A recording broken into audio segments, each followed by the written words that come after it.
Before his wedding to the daughter of New York's upper crust, the most dominant mafia boss in the city chose to test his fiancée in a way nobody would ever expect. He told everyone he was flying to Sicily on business, but instead, he slipped into a hidden room inside his own mansion, just to watch how she treated his ailing mother when she believed no eyes were on her. What he uncovered about his fiancée made him go cold. But it was the quiet caregiver's choices that made the hardened mafia boss feel something he'd never felt in his life. You won't believe what happened next. If this story hit you, smash the like button and share it with someone who needs it. Subscribe and hit the bell so you never miss another story that leaves you stunned. The hidden room set deep inside the Moretti estate, tucked behind a fake wall in the library known only to Vincent and Marcus. A pale blue glow from 6 security monitors washed over the face of the most powerful mafia boss in New York, sharpening his features into something carved and ruthless. This was where Vincent once spent nights tracking threats, plotting ruin for anyone foolish enough to betray the Moretti name.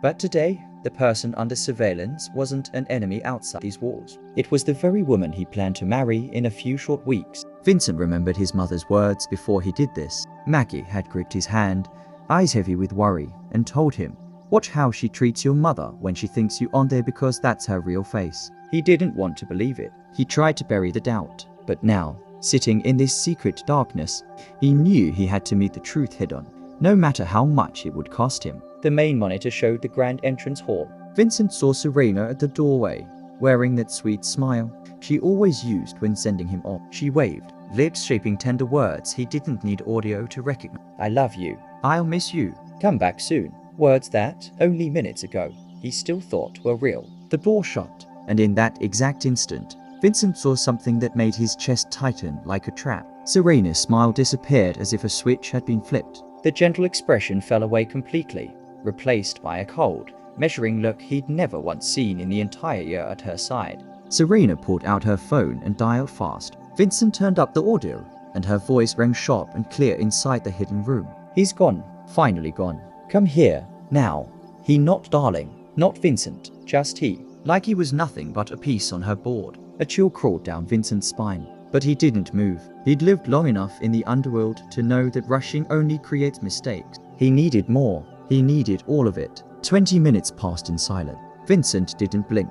He sat like stone, eyes locked to the screen. Then a familiar car rolled through the gates. A sleek black body one Vincent had gifted his finance manager the previous Christmas. Thomas Reed stepped out, looking around cautiously, then hurried inside. Something cracked in Vincent as he watched what happened next. Serena ran to Thomas and threw her arms around him in the center of the main hall. Then their mouths met, hungry, frantic, like people who'd been forced to pretend for too long.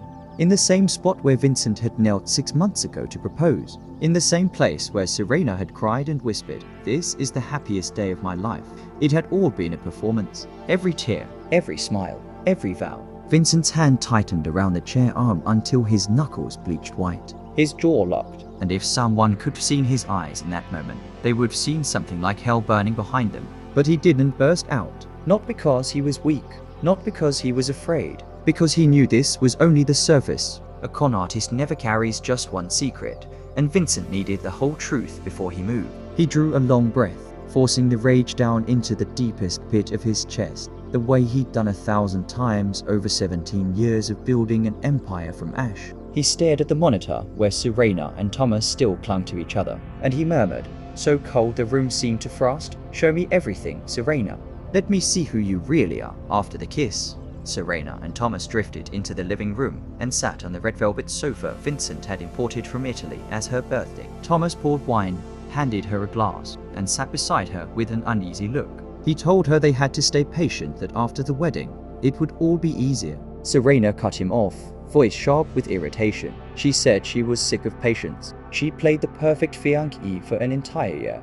Did he have any idea how exhausting that was? Smiling when she wanted to spit, saying "I love you" when all she felt was disgust, pretending that sick old woman mattered at all. Vincent listened to every syllable in the hidden room, and each sentence felt like a blade pushing deeper. Serena set her glass down and rose, saying she needed to release some tension. Her heels tapped a steady rhythm against the marble as she headed down the first floor corridor toward Maggie's room.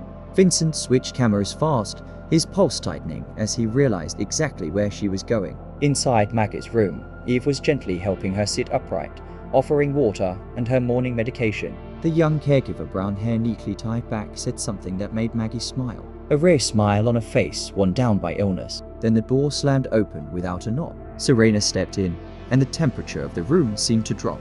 She looked at Eve with eyes like ice and ordered, stripped of all softness, "Get out." I need to speak to her alone. Eve hesitated, glancing at Maggie with worry. Maggie gave a small nod, permission, or maybe resignation. Eve set the water down, lowered her head, and stepped outside. But she didn't leave. She stopped just beyond the doorway, uneasy, listening, ready. Vincent watched it all through the camera. He saw Eve's fear. He silently thanked her for caring. Then Serena spoke, and Vincent's focus snapped like a lock. "You think you're important, you old woman?" Serena's voice dripped venom, nothing like the sweet tone Vincent had been fed for a year. "You're an obstacle, a burden." Maggie looked at her steadily, unshaken even as cruelty poured over her. Serena kept going, getting nastier with every breath. She said after the wedding, she'd dump Maggie at the cheapest nursing home. She could find some remote, miserable place where Vincent wouldn't bother visiting. Then she laughed and said Maggie's precious son was blind. He truly believed Serena loved him. Vincent felt heat surge into his skull. His hands shook. The pen in his fingers bent under pressure. But Serena wasn't finished. She stepped to the table where Maggie's pill tray sat, and with a motion full of contempt, she knocked it to the floor. Pills scattered across cold stone, bouncing under furniture and into corners. Serena stared at the mess, then looked back at Maggie with a cruel little smile. "You don't need these," she said. "The sooner you're gone, the better for everyone." Maggie stayed silent. Tears slid down her cheeks, but she didn't beg. She didn't plead. 70 years had taught her which people weren't worth lowering herself for. Finally, she spoke, low and sorrowful. "I pity you, Serena." "You'll never understand real love."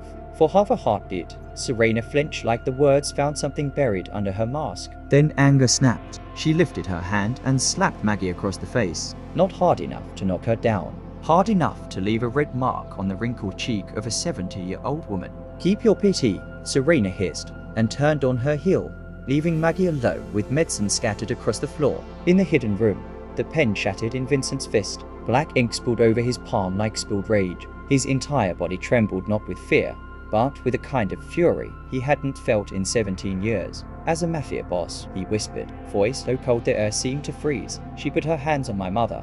Outside the door, Eve heard the crash. Her heart pounded.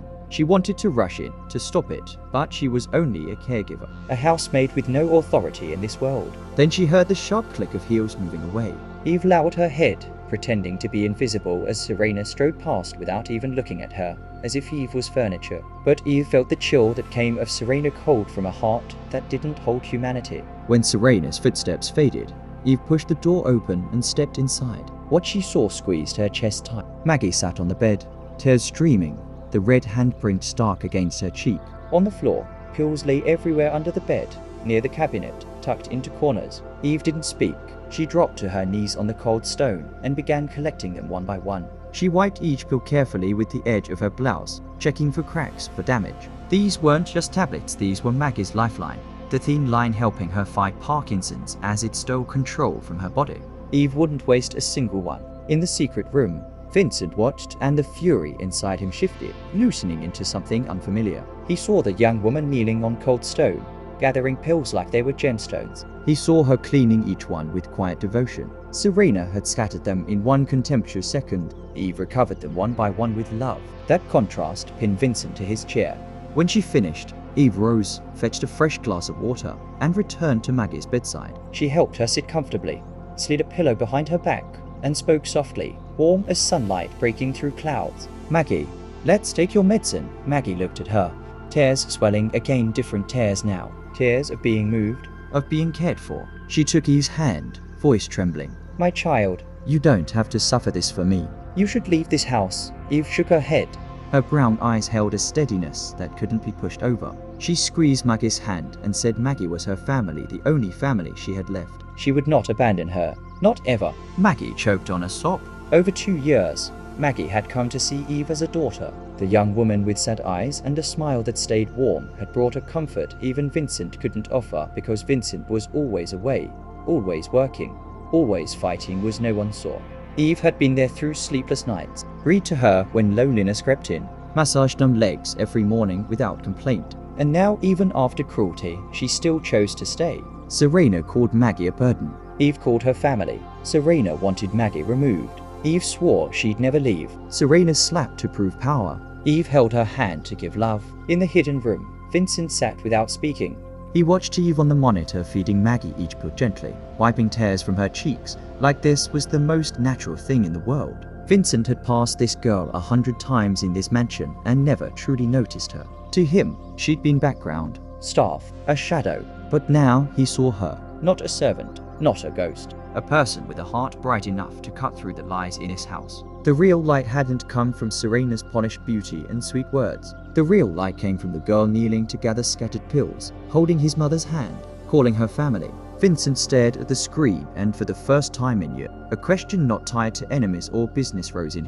Who are you? Eve Harper. That night, when the mansion sank into sleep, Eve sat alone in the small basement room reserved for staff. It was cramped, smaller than Serena's bathroom, barely enough space for a bed, a tiny wardrobe, and a battered table. Eve had never complained. She'd lived worse. A weak yellow lamp cast light over her tired face as she sat on the bed holding an old photograph, edges yellow by time. In the picture was an 8-year-old girl with a white-toothed grin, eyes bright like morning water, brown hair braided neatly. Lily, her little sister. The sister she couldn't save. Eve stroked the photo, and memories slammed into her like a wave. She remembered being 10 the night her mother vanished. No goodbye, no explanation.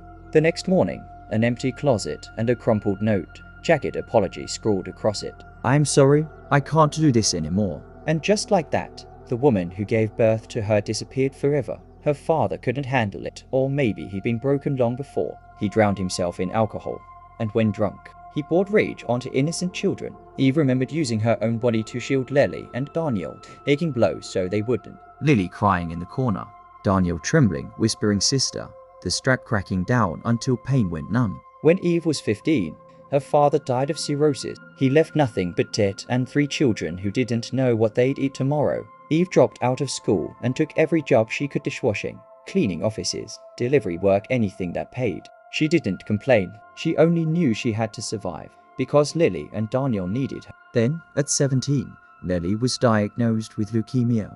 Eve remembered that day like it was branded into her skin. The doctor's cold expression, The words that destroyed her. Lily's innocent eyes asking, Sister, can they cure it? Eve ran everywhere begging, borrowing, working until her bones felt hollow. But the bills were too big, and she was only a teenage girl with nothing in her hands. Lily died in Eve's arms on a bitter winter night. Her last words still echoed. Sister, don't cry. It doesn't hurt anymore. 8 years old. Eve never forgave herself. Then, 5 years ago, when Eve was 22, Daniel was diagnosed with kidney failure. History repeated, cruel and merciless. But this time, Eve swore she would not lose another sibling. No matter what it cost, no matter what she endured, she would save Daniel. That was why she came here to the Moretti estate for pay no other job would offer, even if it meant being looked down on, even if it meant living in this cramped room. As long as she could cover Daniel's medical bills. Eve set the photograph down and picked up her phone, dialing the number she knew by heart. After a few rings, Daniel's weak voice answered. How are you today, Danny? She asked, forcing steadiness. I'm okay, sis. Don't worry. How's work? Eve smiled, even though he couldn't see it. It's fine. I'll come see you this weekend, okay? When she hung up, she sat still in the dim room. The smile faded. Tears rolled down her cheeks. She cried without sound, the way she'd cried for years alone, in darkness, unseen. In the hidden room, Vincent heard it all. The system caught Eve's call. Her muffled sobbing, and for the first time in a long time, the heart of New York's coldest mafia boss tightened with pain. Not because Serena betrayed him, not because she meant to kill him, but because a girl carrying the whole world on her shoulders cried in silence. He wanted to step out, wanted to go to her, wanted to tell her she wasn't alone. But he couldn't. Not yet. Vincent stared at Eve's image crying alone and whispered, aching, What have you lived through, Eve? How can someone this broken still shine? Day 2 of Vincent's fake Sicily trip. That morning, Serena entered Maggie's room again, turning cruelty into routine. She wanted to confirm Maggie was weakening without medication. But when she saw Maggie sitting up, looking healthier than the day before, Serena instantly sensed something wrong. She stormed to the bedside table, opened the pill box, counted. Perfect dosage. Someone had disobeyed her. That afternoon, Eve was in Maggie's room, kneeling beside the bed, massaging Maggie's numb legs. Her hands moved slowly, pressing points to help circulation skills she taught herself from books so she could care for Maggie better. Maggie's eyes were closed, face soft with rare comfort. The door slammed open. Eve startled, and her stomach dropped. Serena stood there, eyes blazing, face carved from ice. Serena stepped in, shut the door, advanced with slow menace. "You gave her the meds, didn't you?" Serena hissed, voice thick with threat. Eve stood and faced her. She knew what was coming, but she didn't run. "Maggie needs her medicine. It's my job to care for her." Her voice was calm, no tremor. Serena let out a thin, joyless laugh, And without warning, she slapped Eve across the face. the crack echoed like thunder. Eve's head snapped sideways. Her cheek burned. Blood filled her mouth where the corner split. "You're a servant," Serena screamed, jabbing a finger at her. "Know your place." Maggie made a choked sound, trying to speak, but Serena glared at her, forcing silence. In the hidden room, Vincent surged from his chair, body taut like a wire about to snap. Every instinct screamed for him to rush out and tear Serena apart. But Marcus's voice came through the earpiece. "Not yet, boss. We need more proof." Vincent ground his teeth, nails digging into his palm until blood seeped. He stared at the screen as Eve touched her cheek.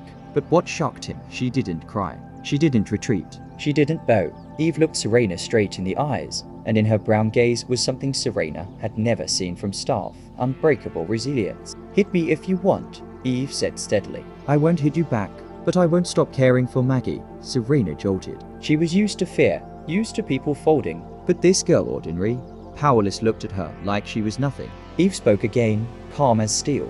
"I've been hit before by people far worse than you." "It didn't break me then, and it won't break me now." Serena stepped back, as if the words had weight. She didn't understand how someone could be struck and still stand tall, still look into the eyes of the person who hit them without fear. "You'll regret this," Serena hissed. "After the wedding, you're the first one I throw out." Eve nodded, unshaken. "Then I'll care for her until that day." Serena had nothing left. She spun and left, slamming the door. But inside her, unease sparked. Something about that girl frightened her strength that money couldn't buy. Maggie looked at Eve, eyes full of tears of pride. "That girl has more courage than anyone I've ever known," she whispered. In the secret room, Vincent sank back, shaking with restraint. Blood dripped from his palm, but he felt none of it. The only pain was in his chest when he saw the red mark on Eve's cheek. He spoke into the earpiece, voice ice cold and storm-loaded. "If she touches Eve one more time, I don't need more proof." "I'll kill her myself."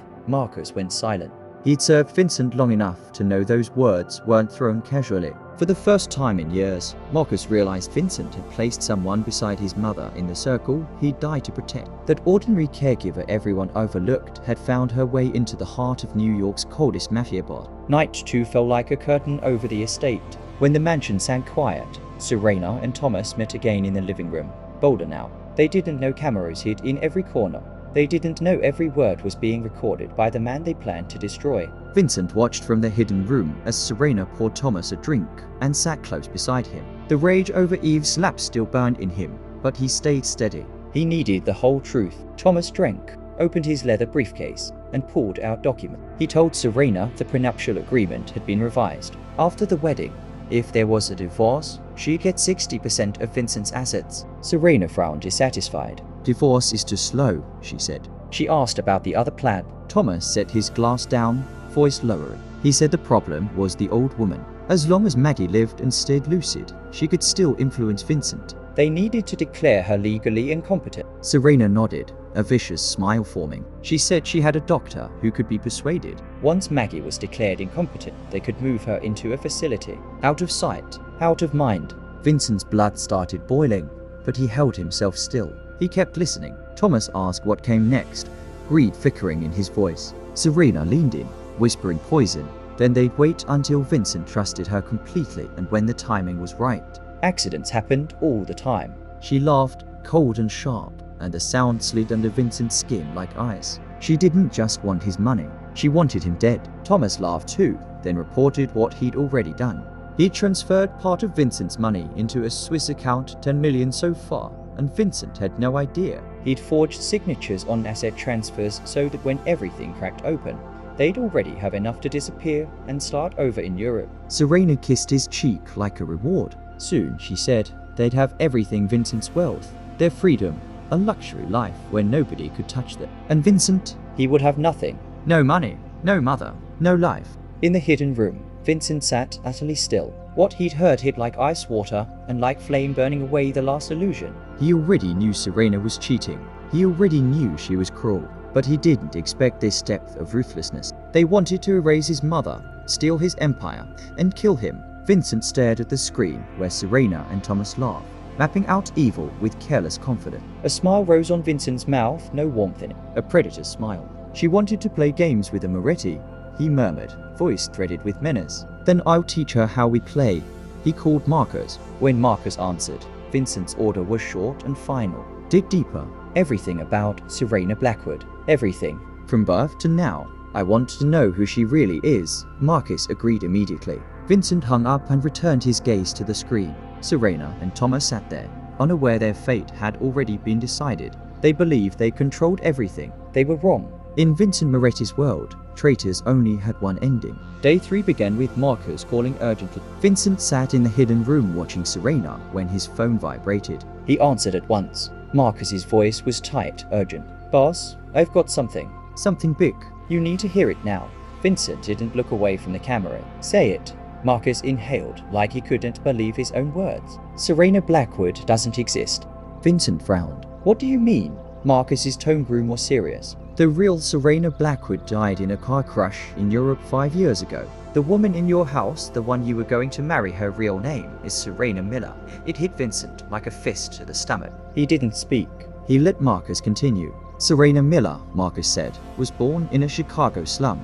Her father was a professional conman who taught her everything early: how to forge, how to impersonate, how to manipulate minds until money and property changed hands. 5 years ago, Serena Miller learned Serena Blackwood, daughter of a wealthy, private New York family, had died in France. The death wasn't announced widely because the family wanted privacy. Serena Miller saw an opening. She stole the identity, document, history. She showed up as Blackwood, returning from Europe after years of study. Marcus paused, then added something even worse. The Blackwoods hadn't had a biological daughter at all. They had adopted Serena as an infant and kept it hidden. After her death, they stayed silent from grief. Serena Miller exploited that. Studied the family, the last daughter, every detail she could scrape up. Then she stepped into the role so perfectly no one questioned. Almost nobody even knew what the real Serena looked like because the family lived behind closed doors. Vincent stayed quiet so long Marcus asked if he was still there. I'm here,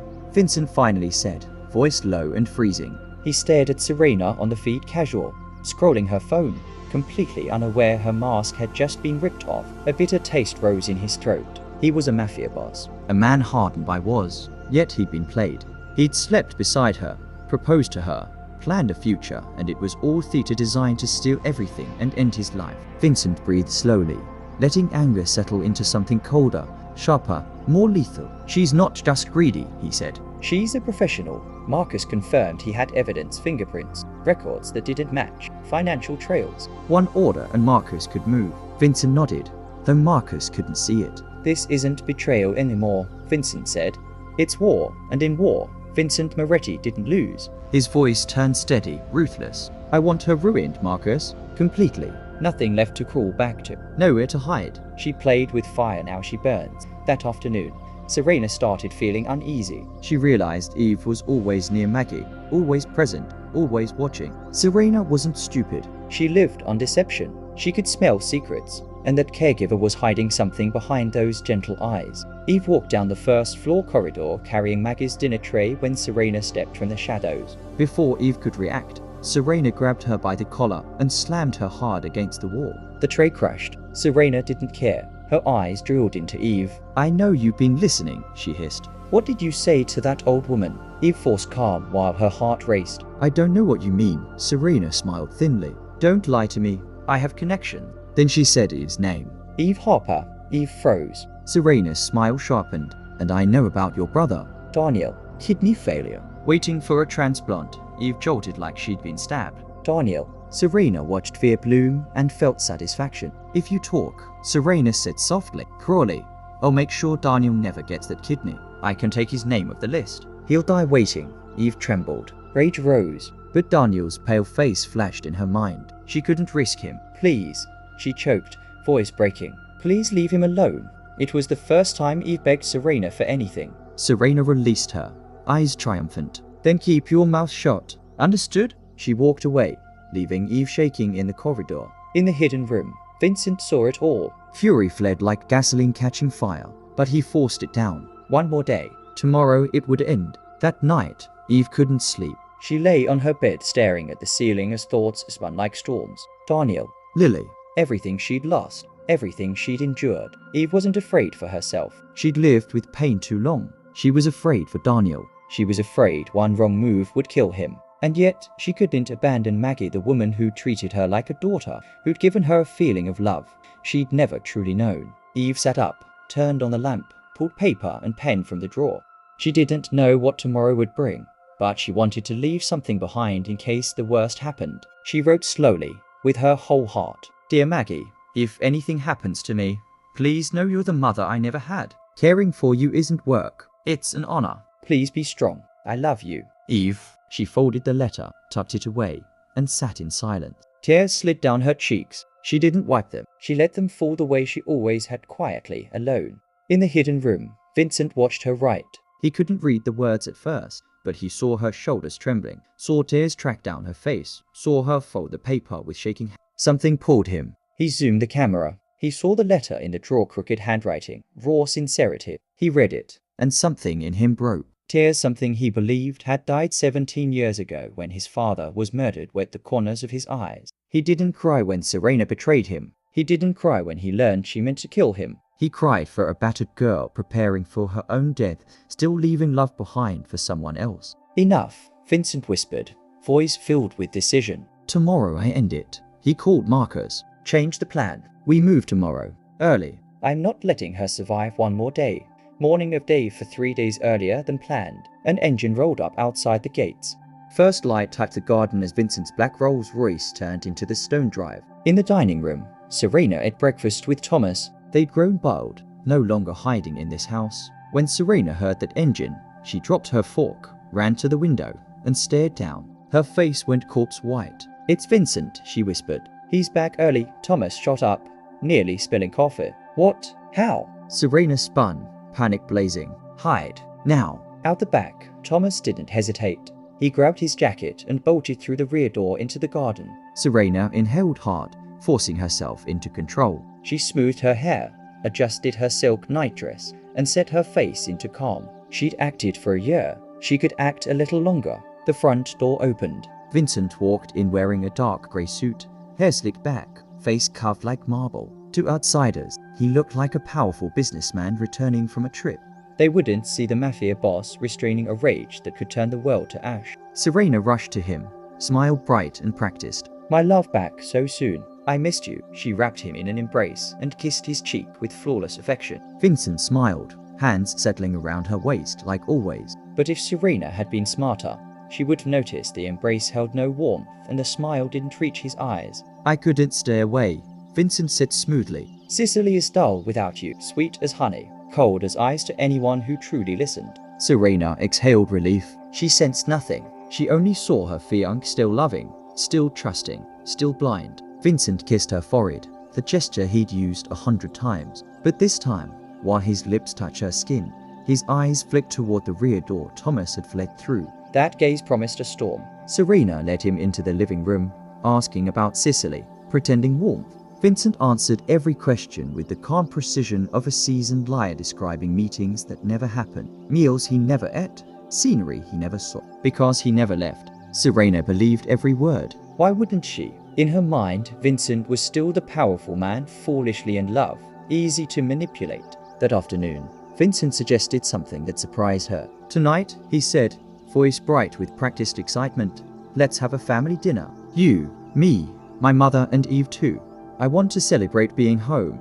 Serena's brow tightened at Eve's name, but she swallowed the irritation. Why Eve? She's only a caregiver. Vincent smiled in a way Serena couldn't quite read. She took excellent care of my mother. I want to thank her. And besides, she's family now. Serena forced sweetness. All right, my love. That sounds wonderful. She had no idea this dinner wouldn't be a celebration. It would be a trial. She had no idea that when the sun fell behind the New York skyline, the life she believed she controlled would end. Vincent stood by the window, looking out over the garden. wearing a smile Serena couldn't see. Every piece was set. The board was ready, and the mafia boss was about to make his final move. That afternoon, after Serena went to nap, Vincent walked quietly to Maggie's room. He knocked softly, then entered. His mother sat upright, eyes lighting the moment she saw him. Eve stood beside her holding a book she'd been reading aloud. Maggie burst into tears. She opened her arms wide. "You're home, my son." Vincent embraced her tightly, and in her arms, he felt like a child again, back before darkness forced him into coldness. He leaned to her ear and whispered so only she could hear, "I know everything, Emma." "I saw it all." Maggie pulled back, looked into his eyes. No surprise, only relief. "Then you know what you must do," she said. Vincent nodded, but there was someone else he needed to speak to. His gaze moved to Eve, standing small in the corner, trying not to intrude. And then he saw them, the bruises. A bruise on her arm from being slammed against the wall. A bruise on her cheek, still swollen from the slap. Vincent's chest tightened. "Eve," he said gently, "step into the hallway with me." Eve's eyes widened with worry. She glanced at Maggie for permission. Maggie smiled and nodded. Eve followed Vincent out. Her heart hammered. 1,000 fears bloomed fired. Punished, threatened. When they stood alone, Vincent turned to her. "Tell me everything. What happened while I was gone?" Eve lowered her head, shoulders shaking. I can't, Mr. Moretti." "Please don't ask." Daniel's face flashed in her mind. Serena's threat crushed her throat. Vincent watched her tremble, and something softened in him. He lifted her chin gently until she met his eyes. "You don't have to be scared anymore," he said quietly. "I know what Serena did. I know she threatened you." Eve jolted, disbelief flooding her face. You know?" Vincent nodded. "I saw everything. Every slap, every word, every tear. You cried alone in your room." And Eve broke. Tears put out like a dam shattering. For years, she carried everything alone. Cried alone in darkness where nobody knew. Now somebody knew. Somebody stood on her side. Vincent watched her cry. Without thinking, he wiped her tears away with his thumb. A gesture he hadn't given anyone in 17 years. "No one will hurt you again, Eve," he promised, voice filled with protection. "Not while I'm alive." Eve stared into his eyes, and for the first time in her life, she saw real protection without condition, without demand. A promise. That evening, the dining room was dressed like a royal banquet. White candles burned beneath the crystal chandelier, flames throwing reflections across walls draped in deep red. White roses stood in a crystal vase, expensive wine waited, silverware shone, napkins were folded perfectly. Everything was flawless. Yet the air felt heavy, like the moment before a storm breaks. Vincent sat at the head of the table, in the seat his father once held. Black suit, white shirt slightly open, elegant and dangerous. His face was calm in a way that terrified, like still water hiding lethal currents. Serena sat on his right in a tight red dress, trying to keep her practiced sweetness, but unease flickered behind her eyes. Thomas sat across from her, invited by Vincent, who claimed he wanted to thank him for managing finances. Thomas looked like a man waiting for a noose. Sweat beaded on his forehead despite the cool air. Maggie sat in her wheelchair at the far end, silent, watchful, eyes clear as glass. She knew what tonight was. Eve stood nearby, ready to serve as always, simple uniform, hair tied neatly, quiet present. But before she could pour wine, Vincent spoke. "Eve, sit down, not a request. An order." Eve blinked. "But I need to serve. Tonight you're a guest," Vincent said. "Sit." Serena's irritation flashed. "Vincent, why is the maid at our table?" Vincent looked at her, and for a brief moment, his eyes turned so cold Serena swallowed hard. "Because I want her here. Is that a problem?" Serena forced a smile. "No, of course not." Eve sat where Vincent indicated, across from Maggie. Maggie gave her a small nod, silent reassurance. Dinner began under suffocating silence. Courses arrived. Everyone ate. Cutlery clinked faintly against porcelain. Thomas's hands shook so badly he nearly dropped his fork. Vincent asked gentle questions, each one landing like a blade. About Cicely, about Thomas's work, about Serena's days. Then he asked about his mother's health. Serena went slightly pale, then recovered. When the main course ended, Vincent rose with a wine glass in hand. Every gaze turned. "I have something special for all of you," he said calmly. A celebration of honesty. A chill ran through Serena. Before she could speak, Vincent clicked a remote. The large television lit up, and the first image turned Serena's blood to eyes. Serena and Thomas wrapped around each other, kissing in the center of the hall. Serena's face drained of color. Thomas's fork clattered to the floor. Vincent only stood there, smiling like winter. The video played on.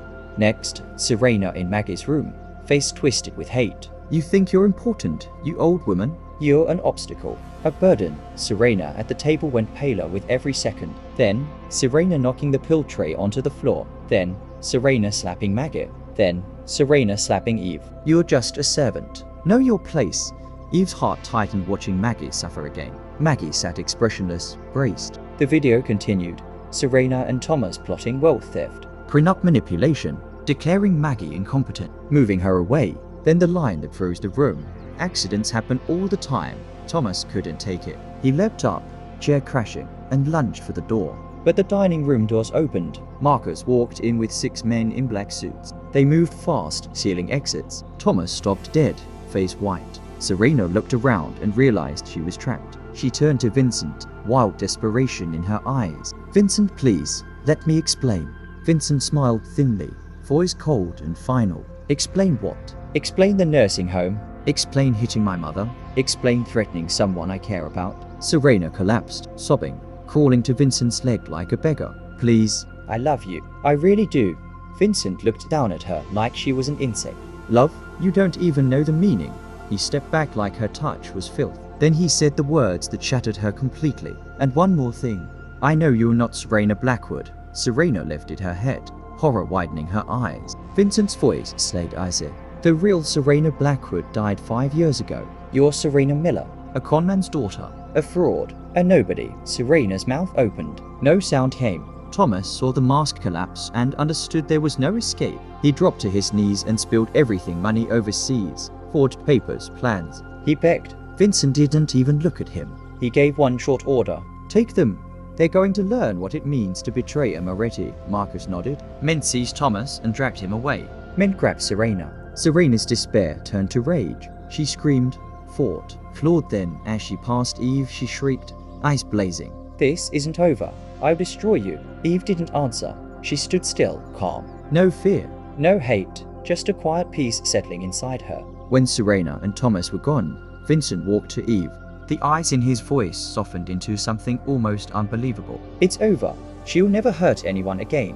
1 week later, the mansion returned to quiet. But it was a new kind of quiet. Spring sunlight poured through tall windows. The air felt lighter. Serena Miller vanished from New York like she never existed. Vincent didn't kill her. He didn't kill Thomas. In Vincent's world, death could be too easy.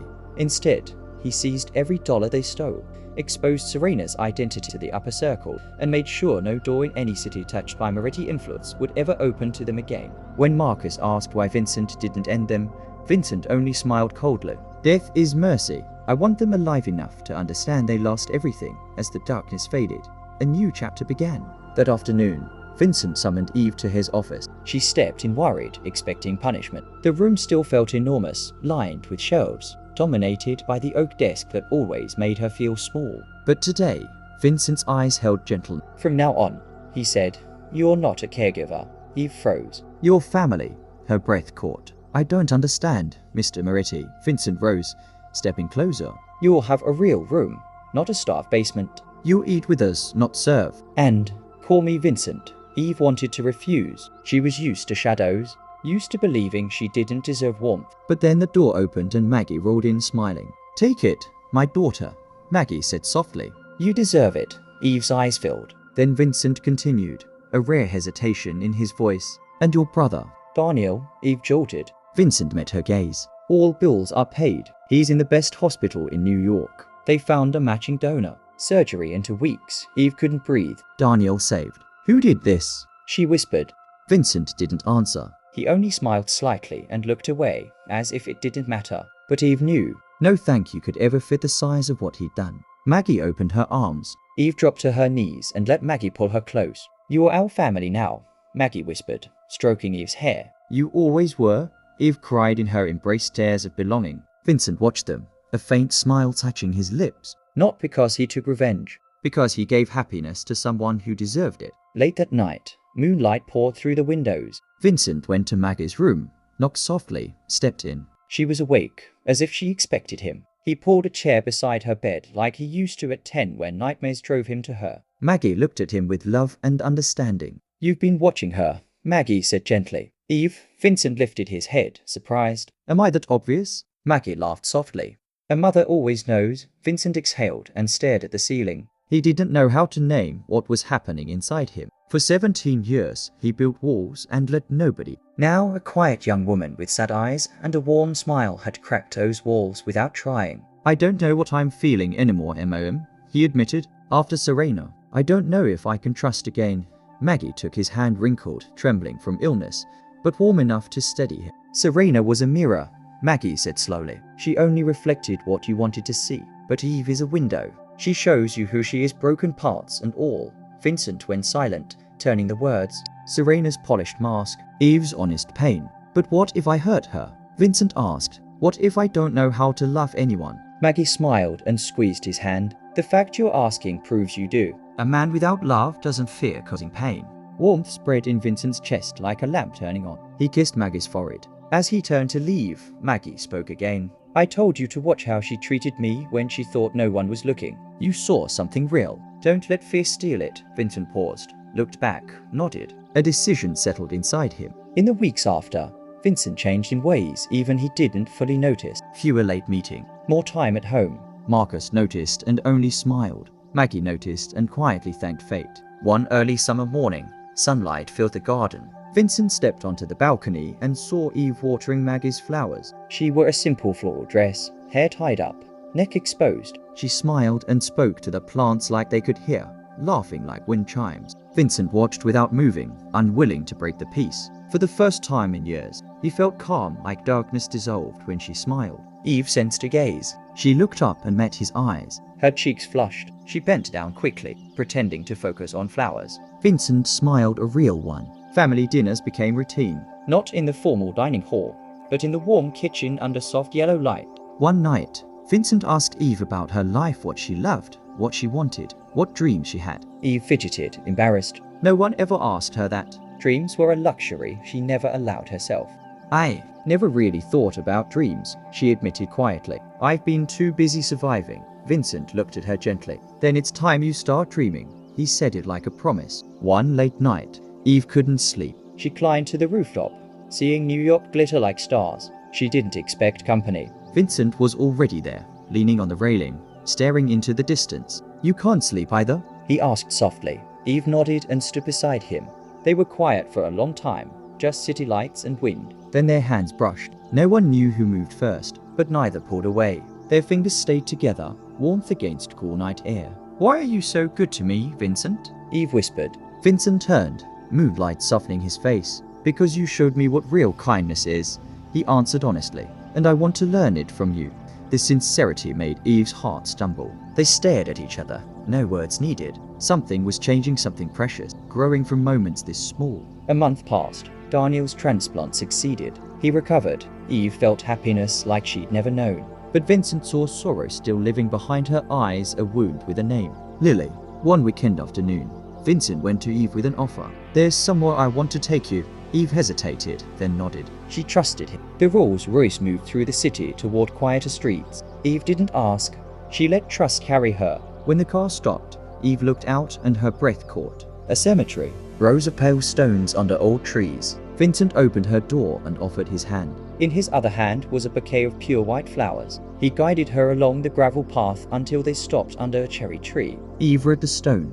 Lily Harper. 2009 to 2017. Forever in our heart. Her knees nearly buckled. Her sister. 8 years old. The grave she couldn't afford to visit for years. How did you know? She whispered. Vincent's voice was gentle. I know everything about you, including the sister you lost. He knelt, placed the white flowers on the grass, then spoke to the grave like Lily could hear. Hi, Lily. I'm Vincent. Thank you for sending your sister into my family. She saved my mother. She saved me. Eve shattered into tears of healing, of being understood, of having someone share the grief she carried alone. Vincent stood, knelt beside her, wiped tears from her cheeks with endless tenderness. Then he said the words he'd carried for weeks. Eve, I don't know how to love. I lived in darkness so long I forgot what light looks like. His voice trembled slightly rare for a man like him. But when you smile, the darkness fades. When you cry, I want to burn the world to make you smile again. He held her gaze. You're the light I don't deserve. But I'll spend my life trying to deserve you. Eve looked at him through tears, no longer sorrow, only love. You don't have to be worthy, she whispered. Just be with me. And in that moment, Every wall Vincent built collapsed. He leaned down. Their first kiss was gentle, sweet as morning, deep as truth. They kissed beside Lily's grave under a red sunset. Darkness meeting light, pain meeting healing. Two broken souls finding home in a world of lies. 1 year later, Vincent and Eve stood in the garden behind the Moretti estate. This wasn't the wedding of the century Vincent once planned. No crowds of elites, no glittering spectacle, just a small ceremony under a cherry tree in bloom, white chairs, soft ribbons in the breeze. Maggie sat in front in a pale blue dress, tears of joy sliding down her cheeks. Daniel stood nearby, healthy now, smiling with pride. Marcus stood behind Vincent as best man, wearing a real smile for the first time in decades. Eve walked down a petal-strewn aisle in a simple white dress, no designer label, no diamonds yet perfect. In her bouquet were small white flowers Lily loved, as if her sister was present. After vows, Maggie spoke, voice trembling but clear. I told my son to watch how someone treats me when they think no one is looking. You did. You didn't find a princess. You found something better, a warrior with a gentle heart. She turned to Eve with, welcome home, my daughter. You've always belonged. Eve cried. Daniel cried. Even Vincent felt his eyes sting. After, Vincent hugged his mother. Thank you, he whispered. Maggie patted his back like when he was a boy. I only showed you the door, she said. You walked through it, late that night. Under moonlight, Vincent and Eve stood on the rooftop. Below, laughter rose. Daniel and Maggie playing chess like family for a lifetime. The mansion that once held lies now held warmth. Eve leaned on the railing, city lights glittering. She felt Vincent beside her and knew she finally belonged. Thank you for saving me, she whispered. Vincent turned, moonlight soft on his face. No, Eve, he said. You saved me. He looked out at the city. I was lost in the dark for 17 years. I thought I'd never find my way out. But you showed me there's light even in the deepest night. And that light is you. Eve's eyes filled happy tears. She rested her head on his shoulder. Then let's be each other's light. Forever, she whispered. Vincent kissed her forehead. Forever, he answered. They stood together beneath the moon, two silhouettes folded into one, looking out over a sleeping city, darkness healed by love. In a world full of betrayal, the truest light doesn't come from wealth or glitter. It comes from people who've survived the darkest nights and still choose to shine. And sometimes the coldest hearts only need someone brave enough to remind them what warmth is. This story reminds us, never judge by status. A humble caregiver can carry gold in her heart, while a polished face can hide cruelty. Watch how someone treats the vulnerable, the ones who can't give them anything back. That's character. And no matter what life does to you, don't let it extinguish the light inside you, because that light will guide you to the people who truly deserve you, and to the people you deserve. If this story touched you, hit like and share it with someone you love. Subscribe and turn on notifications so you don't miss more moving stories every day. We want to hear from you. What moment hit you the hardest? Have you met someone like Eve? Or have you been rescued from the dark the way Vincent was? Drop your thoughts in the comments. We read them all. We wish you health, joy, and peace. Thank you for watching. Goodbye, and we'll see you in the next one.